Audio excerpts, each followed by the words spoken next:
When I was a Bible-believing evangelical Christian, attending Moody Bible Institute, before I began my serious scholarship on the New Testament, before I began to read it in Greek, and before I saw what serious scholars of the world had to say about it, I was absolutely convinced that the Gospels not only contained eyewitness tradition, but that they were written by two eyewitnesses, Matthew and John, and by two people who were close companions to people who were eyewitnesses, Mark and Luke. Intense research has a way of changing your mind about things. But I don't want you to think that this is a reason for you not to use your brain. Even if you are the most hardcore, Bible-believing evangelical on the planet, you surely think that God gave you a brain. Use your brain. Craig and I will agree on this. God gave you a brain to think with. Apply reason. That's why God made you a human being instead of a slug. Don't be afraid of using your intelligence to find out the truth. The truth may not be what you were taught, but if it's true, you should believe it, not run from it.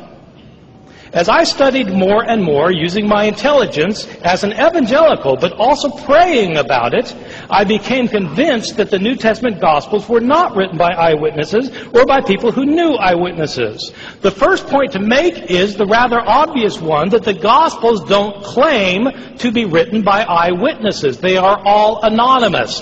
The titles in your Gospels, the Gospel according to Matthew and so forth, were added by later editors. They were not put there by the original authors.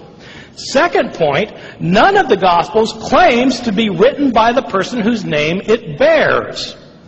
They don't claim to be written by eyewitnesses, and they don't claim to be written by people named Matthew, Mark, Luke, and John. Those are later traditions that were added to the Gospels.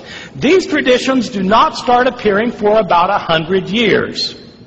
Some people think that there is an early church father named Papias who attests to the witness of Mark and Matthew, but in fact there are very solid reasons for thinking that Papias, who lived around the year 120 to 140, is not referring to our Mark or our Matthew. The first time anybody refers to Matthew, Mark, Luke, and John by name is Irenaeus in the year 180, 100 years after these books were written. My understanding of the Gospels as they've come down to us is that they were anonymous, and we don't know their names, and they're not built on eyewitness testimony.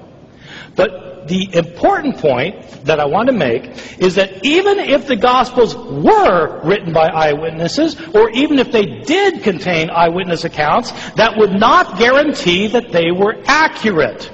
Think about our legal system today. Are eyewitnesses always accurate in what they report? If so, why do we have trials that call in testimony more than one eyewitness? If eyewitnesses were always 100% accurate in what they report, we wouldn't need law courts. If we wanted to know what happened, we would simply ask somebody.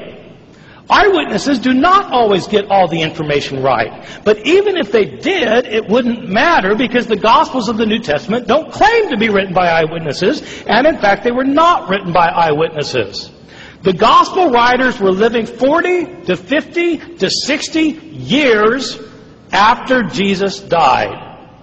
They wrote the Gospels in Greek. Jesus' language was Aramaic. These Gospel writers were living in a different country. Decades later, where did they get their information from? They were not the followers of Jesus. They don't claim to be followers of Jesus, the disciples. They're written by later people decades later in a different language. Where did they get their information from? They heard stories about Jesus that had been in circulation year after year after year, decade after decade, down to the time that the Gospel writers living in a different country, speaking a different language, heard the stories. What happens to oral stories when they are transmitted orally? They change. The Gospel writers have discrepancies among themselves because the stories that were told and retold were changed over time, and the Gospel writers themselves sometimes changed the stories.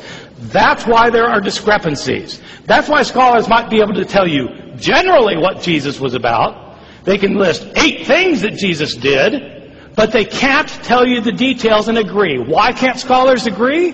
Because there are so many discrepancies that the Gospels are not reliable.